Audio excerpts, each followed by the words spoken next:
Vamos agora de entrevista. O Jornal da Rede Alesp conversa agora com o advogado Rodrigo Amaral, especialista em direito educacional. Ele nos fala sobre o plano de retomada das aulas no estado de São Paulo. Bom dia, doutor Rodrigo. Bem-vindo ao Jornal da Rede Alesp.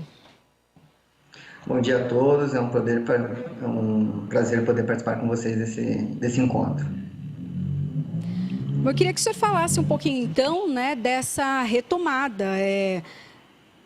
Como que o senhor acha que vai acontecer? Há uma previsão já de uma data para setembro.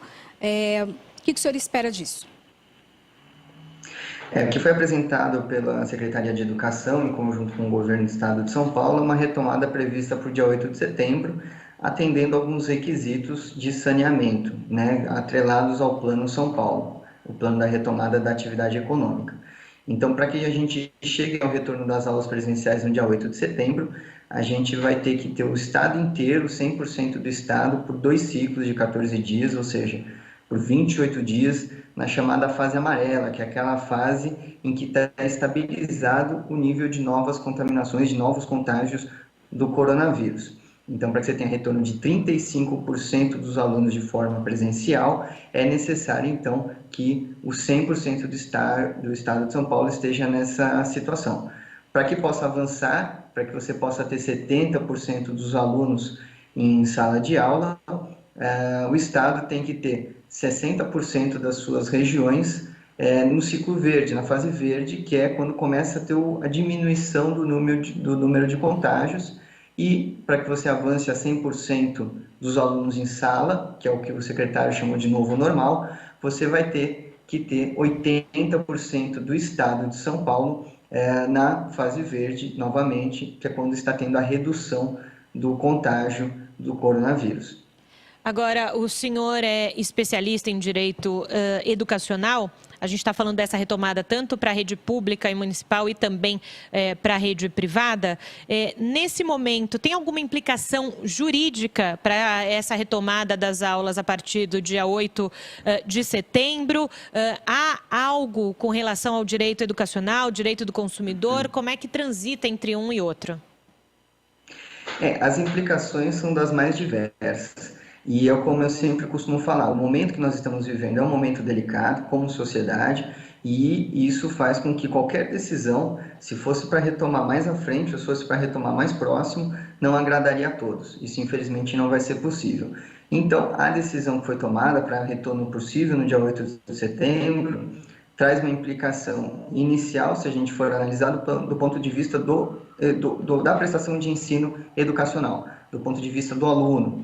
Então, do ponto de vista do direito educacional, as implicações, a gente começa a ter cada vez mais uma discrepância, um abismo entre o ensino privado e o ensino público, porque a gente tem estudos e levantamentos que mostram que o aproveitamento na rede pública de ensino do ensino à distância, ele é muito inferior se considerar o da rede privada. Se você for analisar aqui, para você ter uma aula online, você precisa de estrutura, você precisa de aparato, você precisa de um bom ambiente dentro da sua casa para que você possa ter um aproveitamento daquela matéria.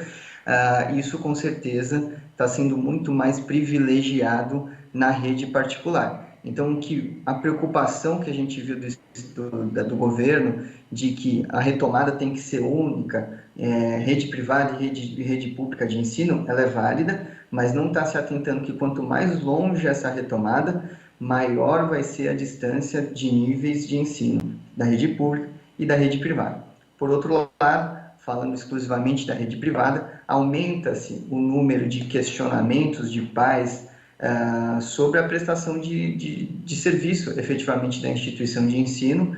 Começa-se a questionar cada vez mais se aquilo que foi contratado está sendo cumprido, se é necessário ou obrigatória a concessão de desconto de mensalidades escolares. Então, do ponto de vista educacional, as implicações são nesse sentido. E do ponto de vista também do direito do trabalho, a gente tem diversas implicações ao se falar na retomada da aula presencial. Isso porque a Secretaria de Educação do Estado de São Paulo, acompanhada de outros órgãos, como a gente já teve o CONSED, que é o Conselho Nacional de Secretários de Educação, que também já tinha divulgado o seu protocolo de retomada, exige que aquela instituição esteja preparada para receber toda a comunidade escolar, ou seja, professores, funcionários, alunos. Então, uma série de medidas precisam ser adotadas para que o funcionário, o professor, seja recebido em segurança, para que, eventualmente, se ele contrair o Covid, não possa ser considerado uma doença ocupacional. Então, como eu mencionei, é uma decisão que jamais vai agradar a todos. Ainda ontem, a gente pôde observar uma associação, um sindicato representativo dos professores, questionando essa retomada no dia 8 de setembro, não agradou aos professores, eles queriam uma retomada ainda mais longe, para que tivesse mais segurança. Então, realmente é uma decisão muito suscetível a críticas. No caso de uma contaminação de um profissional, professor ou da parte administrativa, quem é o responsável? Quem responde, então, ou a quem ele recorre? E no caso do aluno, se ele for contaminado? Pois bem, no caso de um profissional, seja ele professor, seja ele da parte administrativa, o que a gente chama no direito de nexo causal, ou seja, o que ligou, qual foi o fato que ligou a doença. Infelizmente, contrair o vírus, você pode contrair ele em casa, você pode contrair ele no transporte público, se deslocando até o trabalho, se deslocando até o mercado, no próprio mercado. Então, é difícil você ter o nexo causal, você conseguir comprovar que isso veio do local de trabalho, no caso da escola. Agora, o que ficou determinado, até pela derrubada do artigo 29 da medida provisória através do STF, é que não necessariamente não vai ser uma doença ocupacional. O que a escola vai ter que comprovar é que, se um professor ou um profissional contraiu o Covid, a escola não vai ter como provar que não foi ali. O que a escola terá de provar, para que isso não seja uma doença ocupacional, é que a escola adotou todas as medidas de segurança necessárias. Então, ou seja, não basta o álcool em gel, não basta a obrigatoriedade de uso de máscara. A escola tem que ter adotado protocolos de recebimento dos alunos, de recebimento dos professores, higienização de mochilas, higienização de sapatos, distanciamento, orientações, treinamento de todos esses funcionários.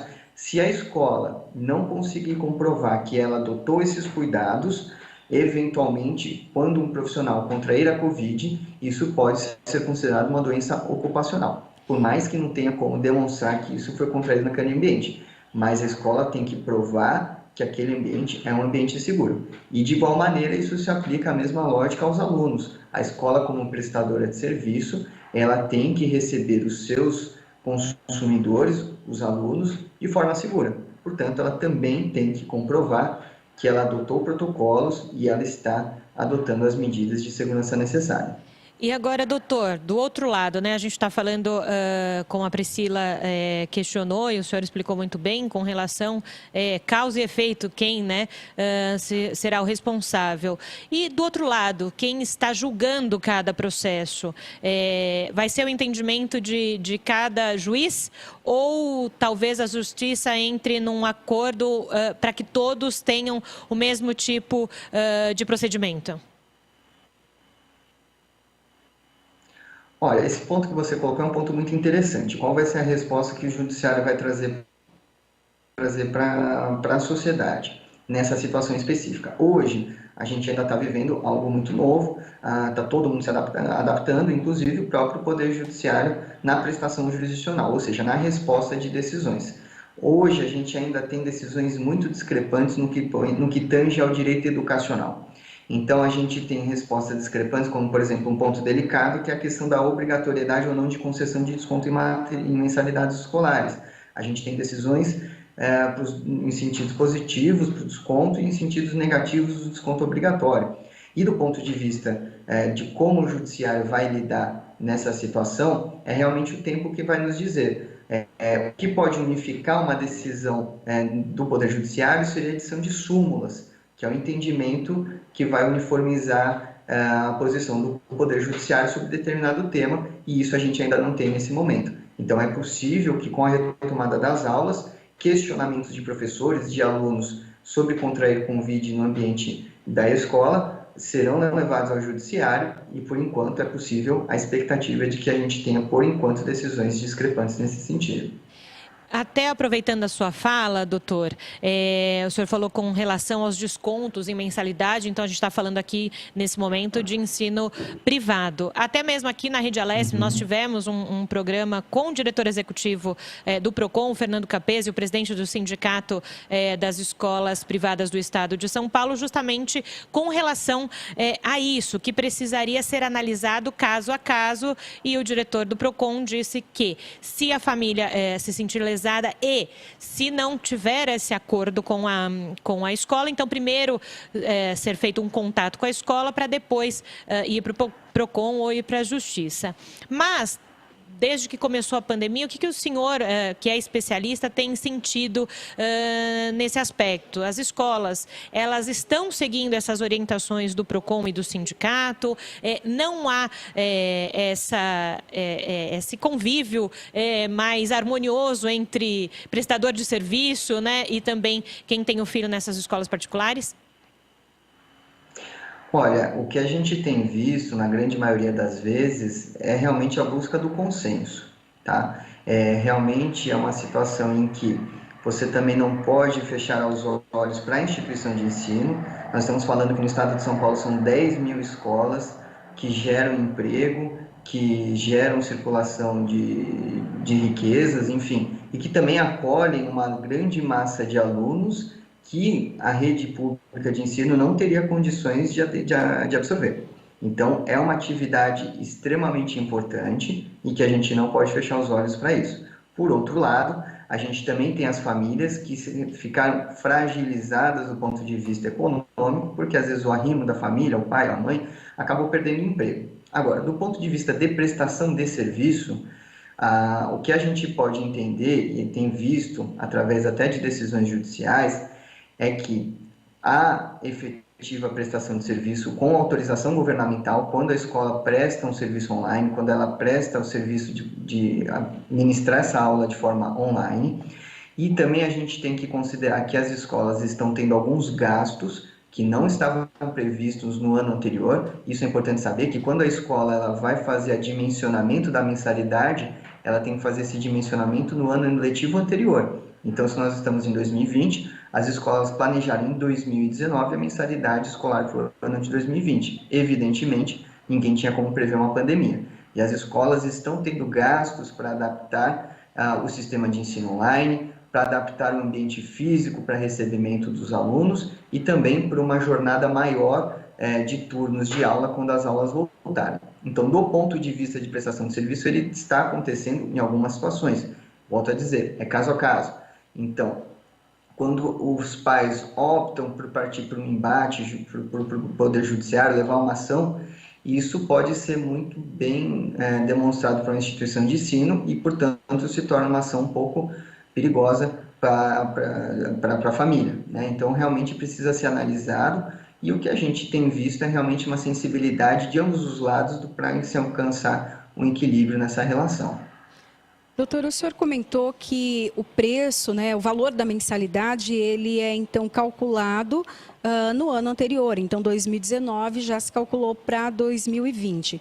Tivemos então esses gastos, né? As escolas tiveram gastos a mais com o uso da tecnologia, a inserção então de softwares, a adaptação para o estudo online. As mensalidades de 2021 podem ficar mais altas? Olha, elas podem sim ficar mais altas, mas não por um reflexo do ano de 2020. A escola, quando ela vai prever, porque é importante que a gente entenda que a escola, se for um curso anual, não for um curso semestral, a gente está falando do ensino básico, no curso anual, a divisão em mensalidades é uma questão de facilitar o pagamento para a família. Então, quando ela prevê o ano, ela prevê as despesas que ela vai ter para o futuro. Então, ela tem que considerar, por exemplo, o reajuste de salário dos professores, inflação e tudo mais. Então, as despesas desse ano, evidentemente, serão absorvidas pela instituição.